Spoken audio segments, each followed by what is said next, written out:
Oke, Assalamualaikum warahmatullahi wabarakatuh. Halo semuanya, kembali lagi berjumpa dengan saya pada video kali ini. Kita akan melanjutkan penjelasan pada video sebelumnya tentang trigonometri. Nah, pada video ini kita akan membahas tentang bagaimana konsep-konsep turunan pada fungsi-fungsi trigonometri. Ya. Dalam menyelesaikan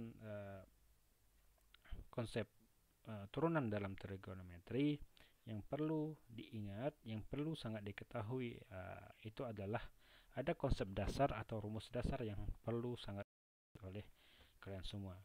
Konsep dasar itu adalah tentang rumus dasar trigonometri, khususnya dalam menurunkan konsep trigonometri.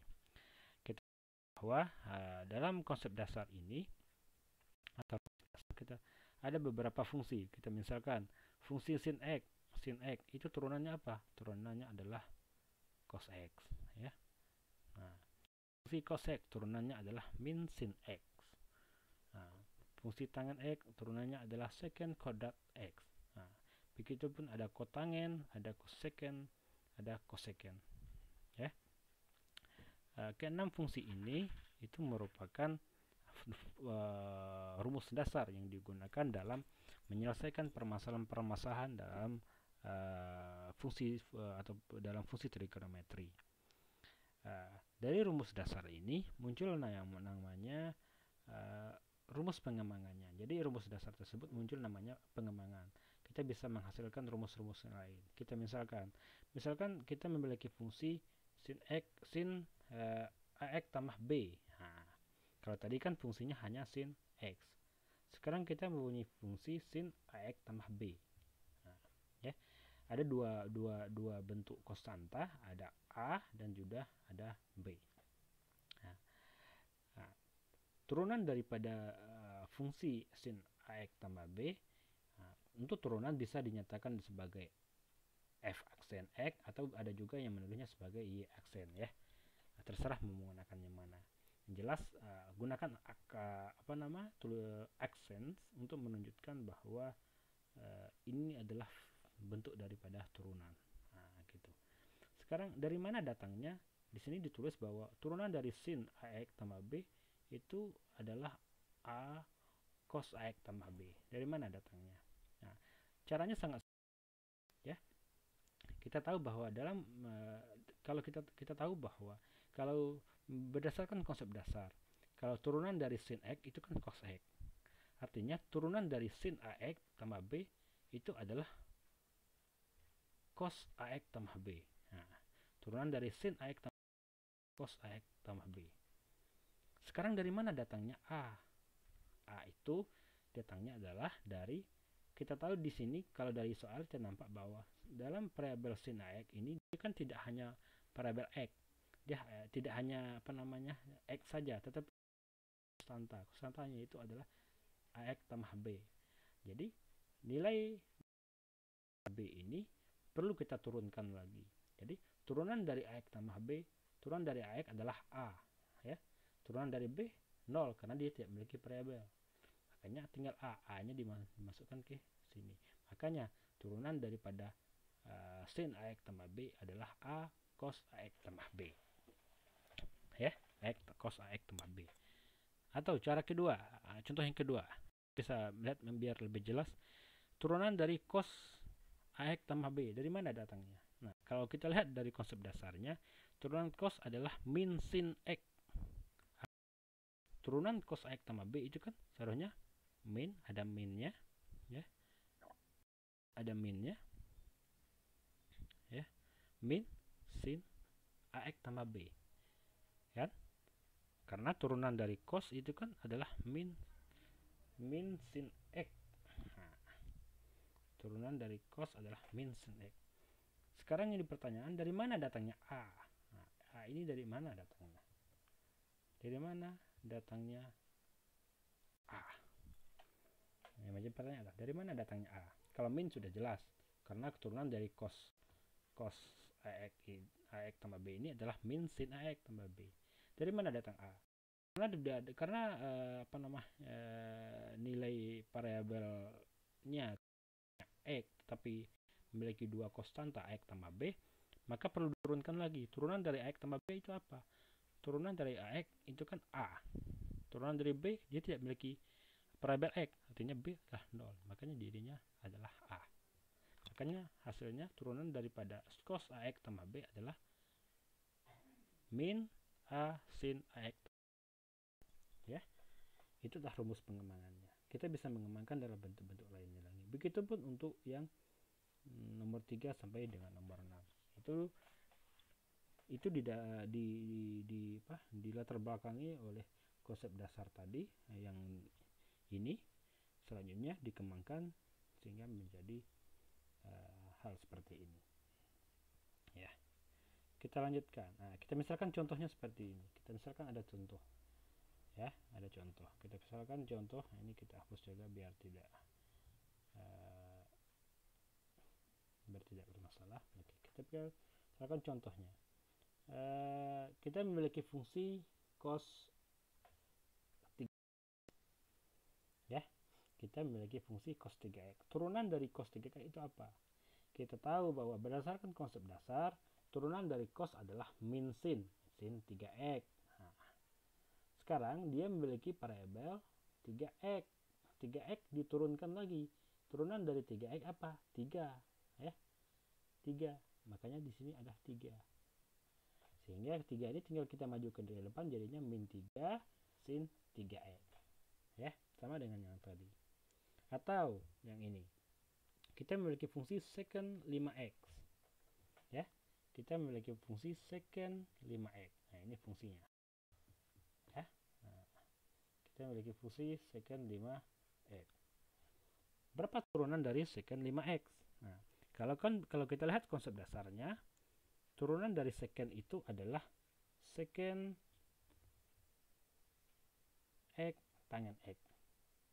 Secant x tangen x. Itu kan turunannya. Kita coba kita lihat hasilnya.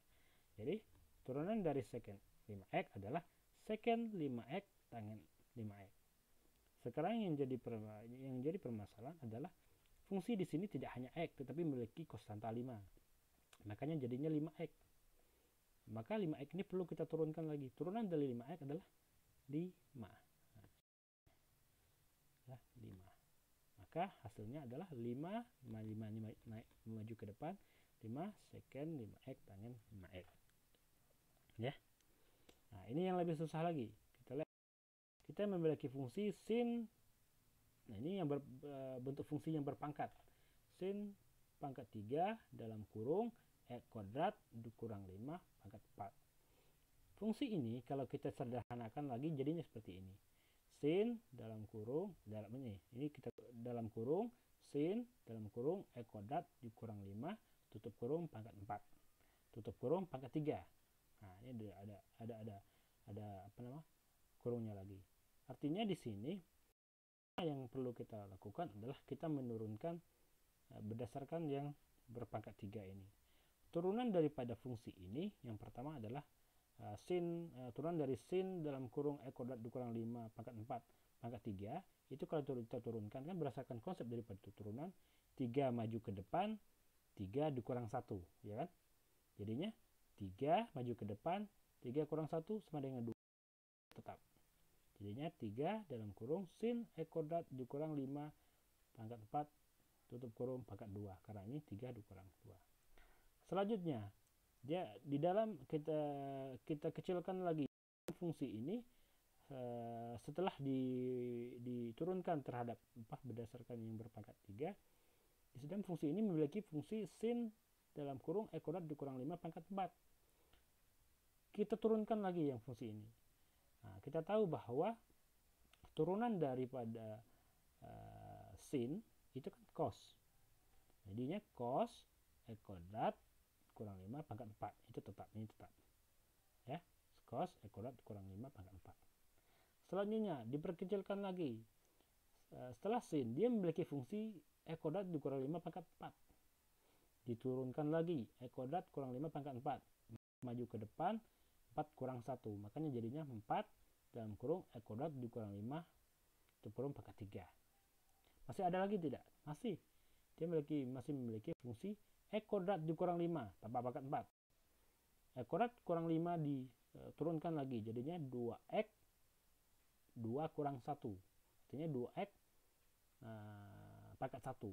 Nah, turunan dari 5 0 karena dia tidak memiliki variabel X. Artinya tinggal 2X, makanya di sini 2X. Nah, inilah hasil daripada turunan sin pangkat 3 dalam kurung X kuadrat dikurang 5 pangkat 4.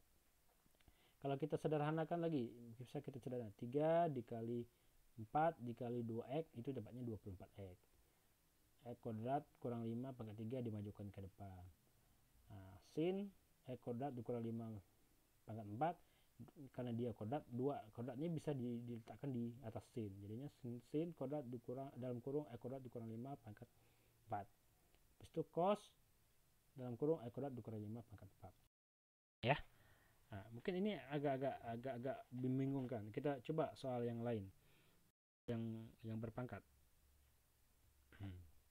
Ini ada 4 soal. Kita misalkan yang ya. Nah, pada soal yang pertama ini katakan sin, nah ini yang lebih sederhana dari yang tadi, sin pangkat 3x. Ya, sin pangkat 3x. Ya. Nah, kalau sin pangkat 3x kalau kita kita turunkan itu jadinya 3-nya maju ke depan, sin 2 kurang 2-nya 3 kurang 1 jadi 2x. Karena dia habis itu setelah kita menurunkan terhadap yang berpangkat, karena dia memiliki fungsi sin, makanya sinnya kita turunkan lagi. D sin ini kan kenapa ada seperti itu? Karena ini kan sama aja dengan kalau kita sederhanakan lagi, ini sama dengan sin ya, sin ini ya, nah x ya dalam kurung pangkat sama dengan ini, sama dengan contoh soal terakhir tadi. Nah, ini kan gitu. Makanya yang pertama diturunkan terhadap 3 dulu, jadinya 3 maju ke depan, sin 3 dikurang 3 kurang 1 jadi 2 jadi sin 2x gitu. Selanjutnya karena di dalamnya memiliki fungsi sin x, diturunkan terhadap sin x lagi, d sin x diturunkan sin adalah x. Makanya jadinya 3 sin kuadrat x dikali cos x. Atau contoh yang kedua, kita memiliki fungsi, saya katakan lagi bahwa fungsi dapat ditulis dalam bentuk f aksen x atau y. Dalam bentuk f x atau y. Misalnya ini kita memiliki fungsi y sama dengan cos pangkat 5x. Ya, cos pangkat 5x. Kalau ini kita jadikan bentuk lain, ini kan jadinya cos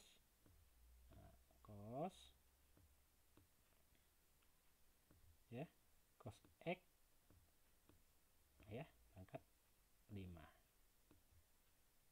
Ya, pangkat 5. Ini biar lebih mudah. Cos x pangkat 5. Jadi pertama kita turunkan terhadap cos pangkat 5, jadinya 5 maju ke depan, 5 kurang 1, 5 cos 5 kurang 1 x. Karena di dalamnya memiliki fungsi cos x, maka turunkan lagi cos x-nya, d cos x itu diturunkan. Jadinya apa? Turunan d cos x.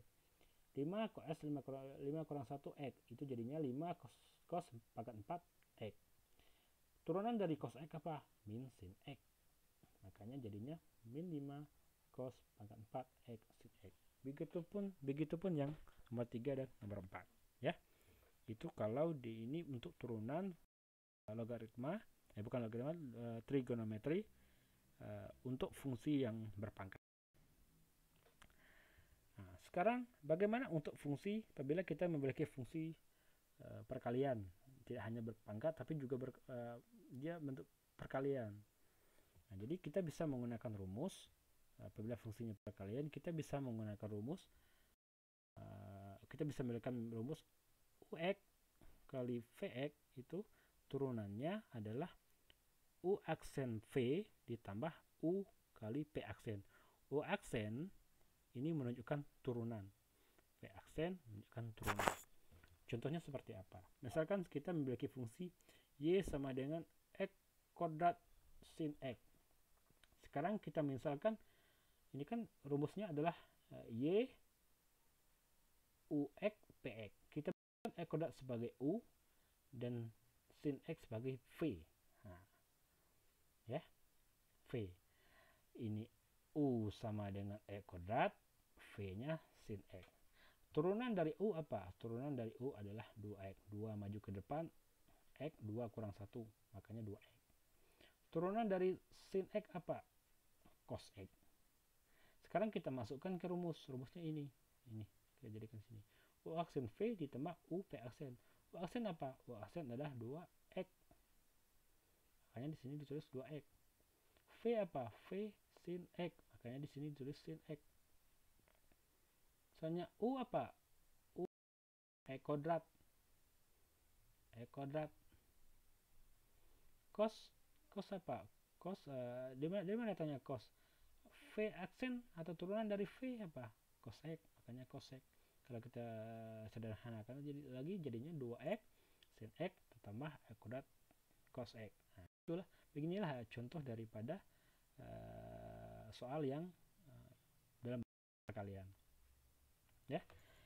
Selain perkalian pasti ada bagaimana menyelesaikan fungsi trigonometri apabila dia dalam bentuk pembagian. Nah, misalkan seperti ini. Nah, apabila fungsinya dalam bentuk pembagian, kita bisa menyelesaikan dengan menggunakan rumus ini, ya. U aksen V, ya, U aksen V kurang U kali V aksen per V kuadrat. Ya. Sekarang kita misalkan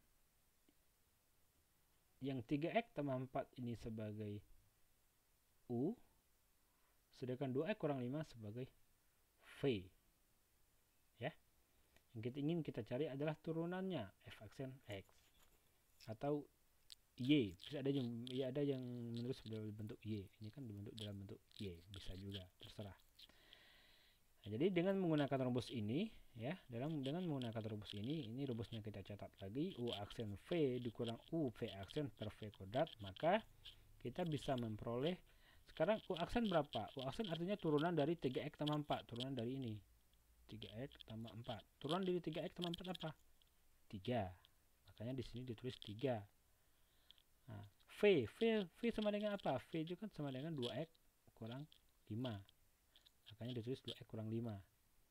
Ya, ini ditulis 2X kurang 5. Selanjutnya dikurang sesuai rumus ruang U. U-nya apa? U sama dengan 3X kurang 4. 3 ditulis 3 kurang 4. Selanjutnya V aksen. V aksen artinya turunan dari 2X kurang 5 karena V itu kan sama dengan 2X kurang 5. Turunan dari 2X kurang 5 sama dengan apa? 2. Nah, per V kuadrat. V apa? 2X kurang 5. Artinya 2X kurang 5 kuadrat. Nah, kalau kita sederhanakan, jadinya 3 kali 2, 6X. 3 kali 5, 15. Dikurang 2 kali 3, 6X. 2 kali 4, 8. Nah, makanya jadinya dikurang 8. Nah, maka hasil akhirnya adalah ini. Ini adalah contoh daripada pembagian. Ya. Ini beberapa contoh daripada fungsi turunan dari cara menurunkan fungsi pembagian. Jadi kita sudah menyelesaikan ada fungsi pembagian, fungsi perkalian. Ini adalah fungsi yang berpangkat. Ini ada yang sederhana, ada juga yang berpangkat. Ini ada rumus pengembangan daripada trigonometri. Ini rumus dasarnya. Ya, ada tugas. Silakan dicek di Edmodo untuk latihan. Cukup untuk pertemuan hari ini. Saya tutup dengan wabillahi taufiq wal hidayah. Wassalamualaikum warahmatullahi wabarakatuh.